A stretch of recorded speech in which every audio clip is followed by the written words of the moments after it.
کہ پچھلے دنوں سے مسلسل ایک مولوی مسلسل سوشل میڈیا پہ بار بار مناظرے کا چیلنج کر رہا ہے، لیکن وہ مناظرے کا چیلنج کرتا ہوا شاید اپنی تاریخ بھول گیا ہے۔ اسے خبر نہیں کہ ہم کرار کے ماننے والے ہیں، فرار کے ماننے والے ہیں۔ یہ تمہارے بادشاہ حسین میں لفظ کہوں گا سرکار دعا حاصل ہو جائے گی۔ حضرت ابو طالب سے محبت کرنے کے لیے جلالی ہونا ضروری نہیں، حلالی ہونا ضروری۔ بہت اچھا ہو گیا یہ بات شروع ہو گئی، بڑا اچھا ہو گیا یہ بحث چھڑ گئی، بڑا اچھا ہو گیا یہ بات کھل گئی، بڑا اچھا ہو گیا کہ سام پٹیاری سے باہر آ گیا، اب بات ہر کسی تک جائے گی۔ اب صرف علی کے باپ پہ بات نہیں ہوگی، اب ہر کسی کے باپ پہ بات ہوگی۔ بہت اچھا ہو گیا مولوی تو نے یہ چیلنج کر دیا ہے۔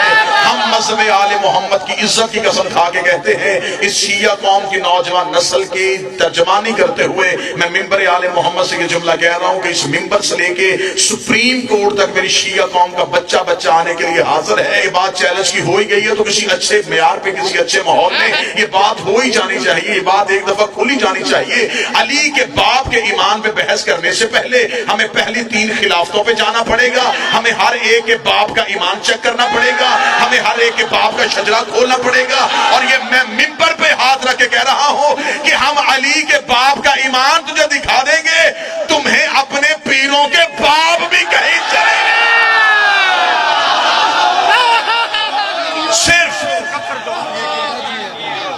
صرف بات حضرت عمران پہ نہیں ہوگی۔ غلام بس بسم اللہ کریں، ہم صرف مذہب آل محمد کے لیے، ہم یہ تعریف و توصیف کے لیے نہیں آئے، ہم حفاظت بھی کرنا جانتے ہیں، ہم وکالت بھی کرنا جانتے ہیں۔ ہم وہ زبان خودی سے کھینچ لیں گے جو علی کے باپ پہ بھونکے گی۔ نہیں پڑھوں گا، ایمان ابو طالب وہ پڑھتا ہے جس کی نسل مشکوک ہو۔ ہمیں احسان ابو طالب پڑھنے ہیں، ہمیں دنیا کو بتانے ہیں کہ علی کے باپ کے احسان کتنے تھے۔ ساری بحثیں بعد میں ہوگی، کس نے کب کلمہ پڑھا تھا، کون کا مسلمان ہوا تھا۔ اگر قبول اسلام کے واقعے چھڑنے پہ آ گئے تو ابھی تو تمہاری کتابوں کی سیاہی بھی پھیکی نہیں ہوئی، ابھی تو تھوڑے عرصہ پہلے ہی تمہاری کتابوں میں سلیبس میں پڑھایا جاتا تھا ایک بہت بڑی شخصیت کا قبول اسلام کا واقعہ دینیات اسلامیت میں لکھا جاتا تھا، جب ایک بہت بڑا بندہ نبی کو قتل کرنے کے لیے اپنے گھر سے نکلا تھا۔ اسے رستے میں ایک بندے نے روک کے پوچھا تھا کہاں جا رہا ہے، اسے کہا عبداللہ کے بیٹے کو قتل کرنے جا رہا ہوں۔ اسے کہا اس سے قتل بعد میں کرنا، تیری بہن نے کلمہ پڑھ لیا ہے، پہلے بہن کے دروازے پہ جا۔ کتابوں میں لکھا وہ تلوار لے کے بہن کے دروازے پہ گئے، اندر سے بہن قرآن پڑھ رہی تھی، دروازے پہ کھڑے ہو گئے، انہوں نے بہن سے تلاوت سنی اور دل موم ہو گیا۔ 7 سال نبی قرآن پڑھتے رہے، کسی کا دل موم نہیں ہوا۔ بہن کی 4 آیتیں سن کے فوراً دل موم ہو گیا۔ اسے مردانہ ایمان نہیں کہتے، اسے زنانہ ایمان۔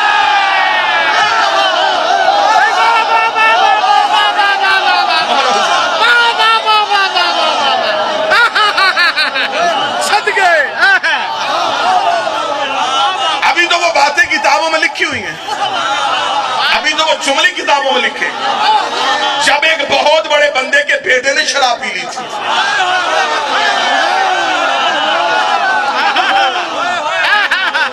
ہمیں نہ چھیڑو، ہم علی کے معاملے میں بڑے جذباتی ہیں، ہم شجرے کھول دیں گے۔ میں جملہ کہنے لگا اللہ جانے جملے کی قدر کون کرے گا۔ تم ابو طالب کو مسلمانوں میں ڈھونڈ رہے ہو، حجتوں میں تلاش کر، پیغمبروں میں تلاش کر۔ ابو طالب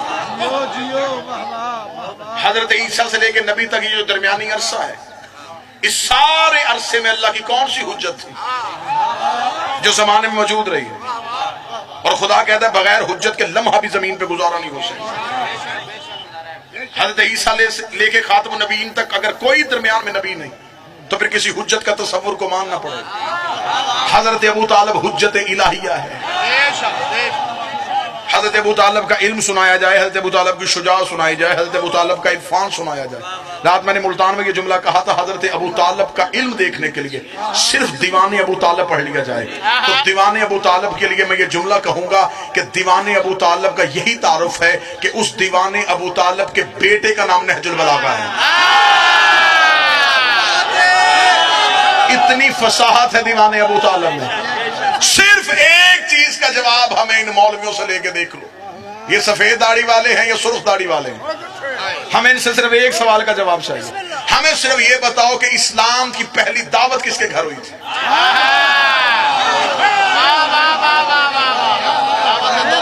جسے دعوت ذوالعشیرہ کہتے ہیں، یہ کس کے گھر ہوئی تھی؟ یہ حضرت ابو طالب کے گھر ہوئی تھی. اب اسی مولوی کے سر پہ قرآن رکھ کے پوچھ کے حضرت ابو طالب کا گھر کہاں تھا؟ مکہ میں. اللہ کا اپنا گھر کہاں تھا؟ مکہ میں. تو جس کا اپنا ڈیرا ہو وہ ساتھ والے کی بیٹھ کر نہیں کھلواتا. جب اللہ کا اپنا گھر موجود تھا تو بات حضرت ابو طالب کی حویلی میں کیوں کی؟ آج 1400 سال کے بعد ان حرامی مولویوں کو پتہ چل گیا کہ ابو طالب نے کلمہ نہیں پڑھا تھا. کیا اللہ کو نہیں پتا تھا کہ حضرت ابو طالب نے کلمہ نہیں پڑھنا؟ خدا کو کیا ضرورت تھی ابو طالب کے احسان لینے کی؟ خدا نے کہا نام میرا محمد، میری بات ہے ابو طالب کے گھر میں ہونی چاہیے. بات لا الہ کی تھی، ہو ابو طالب کے گھر میں رہی ہے. بات محمد رسول اللہ کی تھی، ہو ابو طالب کے گھر میں رہی ہے. میرے مالک جب تیرا گھر موجود ہے، تو نے 2 نبیوں سے مزدوری کر کے بنوایا تھا. نبی سے کہتا کعبے کے قریب آ جاتا، کعبے کی دیوار پہ ہاتھ رکھتا، تیری توحید کی بات کرتا، اپنی رسالت کی بات کرتا. اس زمانے میں جچتی بھی کہ اللہ کی بات ہی اللہ کے گھر میں ہوئی، نبی کی بات ہی اللہ کے گھر میں ہوئی. بات اللہ کی تھی، ہو ابو طالب کے گھر رہی ہے. بات رسول کی تھی، ہو ابو طالب کے گھر رہی ہے. جب ہم نے مولویوں سے پوچھا کہ بتاؤ اللہ کی بات اللہ کے گھر میں کیوں نہیں ہوئی، انہوں نے کہا مجبوری تھی. مجبوری کیا تھی؟ انہوں نے کہا تب کعبہ میں بت تھے،